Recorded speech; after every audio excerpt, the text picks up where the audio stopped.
11,44,287 টাকা ব্যয়ে বিডিও অফিসের মেইন গেটের পাশে করা হয়েছিল আর্সেনিক মুক্ত জলের ট্যাঙ্ক। মাত্র কয়েক বছর ঠিকঠাকভাবে চলার পর প্রায় 2 থেকে 3 বছর ধরে অকেজো হয়ে পড়ে রয়েছে। প্রতিদিন সামনে দিয়েই বিডিও যাতায়াত করলেও নজরে পড়ছে না তা। শুধু বিডিও অফিসের সামনেই নয়, শামশেরগঞ্জ ব্লকের একাধিক জায়গায় আর্সেনিক মুক্ত জলের ট্যাঙ্কগুলো খারাপ হয়ে পড়ে রয়েছে। কোনো রকম হেলদোল নেই প্রশাসনের। লক্ষ লক্ষ টাকা ব্যয় করে বিডিও অফিসের মেইন গেটের সামনে জল ট্যাঙ্কি সহ শামশেরগঞ্জের একাধিক জায়গায় জল ট্যাঙ্কি অকেজো হয়ে পড়ে থাকায় প্রশাসনের বিরুদ্ধে উদাসীনতার অভিযোগ তুলেছেন স্থানীয়রা। প্রশাসনের উদাসীনতার বিরুদ্ধে আঙুল তুলেছে বিরোধীরাও। শামশেরগঞ্জের জাতীয় কংগ্রেসের ব্লক সভাপতি ইমাম শেখ বলেন, লক্ষ লক্ষ টাকা সাধারণ মানুষের ট্যাক্সের টাকায় তৈরি হওয়া জল ট্যাঙ্কি অকেজো হয়ে কেন থাকবে? খারাপ হয়ে পড়ে থাকা সমস্ত আর্সেনিক মুক্ত জল ট্যাঙ্কের দ্রুত সংস্কারের দাবি করেন বিরোধীরা। ব্যুরো রিপোর্ট, দিনরাত স্টার নিউজ। পানীয় জল পাচ্ছি না, পানীয় জলটা যেন ভালো হয়। আধ ঘন্টা, কতদিন তো খারাপ হয়ে আছে? 1.5 বছর। আপনার নাম? মোদাসের বাড়ি? তিরতলা। শুধু বিডিও অফিসের চত্বরে আপনি বললেনও তাই, একাধিক বিষয়ে একাধিক জায়গায় এটা শামশেরগঞ্জ বলা নয়, এটা যদি প্রত্যেকটা জায়গায় আপনি লক্ষ্য করেন তাহলে কিন্তু একের পর এক কিন্তু দেখতে পাবেন যে এই কলের মতো বা যে জলের যে ব্যবস্থাপনা, পাশাপাশি কিন্তু পায়খানা যেসবগুলো করা হয় সেসবগুলো আমরা দেখেছি। যেমন বিডিও অফিসে যেটা দেখেছি নজরে যেমন পড়ে আছে, তেমনি কিন্তু আপনি স্টেশন মোড়ে যাবেন, স্টেশন মোড়ে আজকে 5 বছর কাছাকাছি হয়ে গেল। হ্যাঁ, এটা বা কি পায়খানা যেটা মানে টয়লেট যেটা আর কি, সেটা কিন্তু বা তৈরি করা হয়েছে, উদ্বোধন হয়েছে, কিন্তু এখনও পর্যন্ত সেটা কিন্তু চালু করা হয় না। ঠিক স্টেশন মোড়ের পাশে আবার যে জল ট্যাঙ্কি আছে সেটাও কিন্তু অকেজো আছে। এভাবে কিন্তু একের পর এক বিভিন্ন জায়গায় কিন্তু অকেজো রয়েছে। আমি যেটা বলতে চাইছি আর কি, যে সরকারিভাবে যে সমস্ত কাজগুলো হচ্ছে, যেহেতু এটা জনগণের টাকা দিয়ে এই কাজগুলো হচ্ছে, তাহলে জনগণ পরিষেবাটা পাবে না কেন? এটা প্রশ্ন কিন্তু। তো তাহলে কি যারা সরকারি আমলা থেকে নিয়ে সরকারি যারা জনগণ যারাকে নির্বাচিত করেছে তাদের কাজটা কি? তাদের কাজ তো কোথায় কি অবস্থায় পড়ে আছে, কোনটা খারাপ কোনটা নতুন করে করতে হবে সেসবগুলো তো পরিকল্পনা গ্রহণ করা।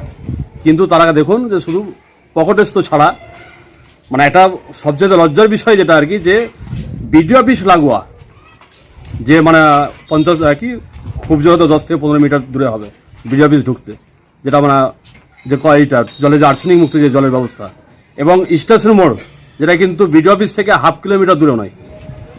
এরকম জায়গায় আশেপাশের জায়গায় যদি মানে সে পরিষেবা না পায়, তাহলে দূরেগুলো কী অবস্থা হবে এটা বুঝুন। এটা কিছু না, এটা যারা শাসক দলে রয়েছেন, হ্যাঁ, তারা চোখে দেখেন না, একটা ভোটের সময় এসে ভোটের রমরমা তৈরি করে তাদের মানে প্রলোভন দেখিয়ে মানে নিজের কাজটাকে হাসিল করা, এবং মানুষ পরিষেবা পাক কি না পাক সেটা বিষয়ে তারা কিন্তু খেয়াল রাখবে না। এইটুকুটা আমরা বুঝতে পেরেছি। তো এবার আমার যেটা প্রশ্ন আর কি, এইটুকুটাই বিডিও সাহেবের কাছে আমি বলতে চাইছি এইটুকুটাই, যে যেহেতু তিনার পাশাপাশি 10 থেকে 15 মিটার দূরে এবং ওই গেট দিয়েই উনি ঢুকবেন, তো এটা অন্তত পক্ষে পরিষেবাটা তো ভালো হওয়া দরকার। এবং পাশাপাশি আরও যেটা বড় সমস্যা, একটা টয়লেট আছে, কিন্তু যে জায়গাটাতে মানে কি আপনার আর্সেনিক মুক্ত জলের ব্যবস্থা করা হয়েছে তার লাগোয়া যে পাতা মার্কেট, সেখানে কিন্তু একটা টয়লেটের ব্যবস্থাপনা আছে, সমস্ত পরিকাঠামো আছে, কিন্তু সেটাকে চালু করা হচ্ছে না।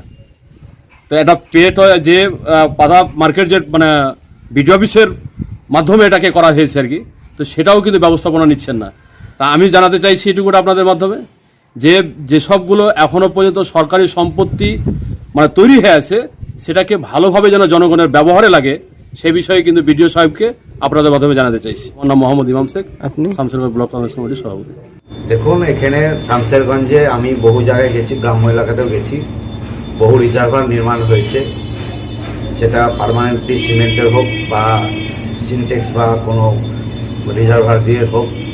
অফিস থেকে বহু জায়গায় বহু গ্রামে এখন পর্যন্ত মানুষ পানীয় জল পাচ্ছে না, অথচ হর ঘর জল হর ঘর নল এই প্রক্রিয়াতে আজকে কেন্দ্র সরকারকে 1,003 কোটি টাকা এই পানীয় জলের সরবরাহের জন্য প্রতিটা পরিবারে দেওয়া হয়েছে। বর্তমান সরকার একদম শৈথল্যপনা রয়েছে, কেবলমাত্র কাটমানি এবং চুরিচামারিতে ব্যস্ত। তাই আজকে সরকারি অফিস গিয়েও সাধারণ মানুষ তাদের পরিষেবা পাওয়ার জন্য লাইন ধরে দাঁড়িয়ে থাকছে। যদি তাদের পিপাসা লাগে, সেখানে তাদের পানীয় জলটাও পাওয়া যায় না। তো এটা দুর্ভাগ্য ছাড়া শামশেরগঞ্জের আর কিছু নয়। আমি বলবো যে এখানে যিনি সমষ্টি উন্নয়ন আধিকারিক আছেন এবং এখানকার যে বিধায়ক আছেন তাদেরকেও বলবো যে বিষয়গুলো যেন তদারকি করে অন্ততপক্ষে মানুষ যাতে তাদের পানীয় জলটা পায় সে ব্যবস্থা করুন। নাহলে আগামী দিনে মানুষ কিন্তু তার প্রতি উত্তর দেবে, এই চিন্তা ভাবনা রাখুন। এবং আমি বলবো যে সাধারণ মানুষ সজাগ হয়েছে, আর সজাগ হওয়ার জন্যই কিন্তু আজকে আপনাদের মাধ্যমে আমরা এই সব বার্তাগুলো পাই এবং এর প্রতিবাদ করি। আমি মিলন ঘোষ।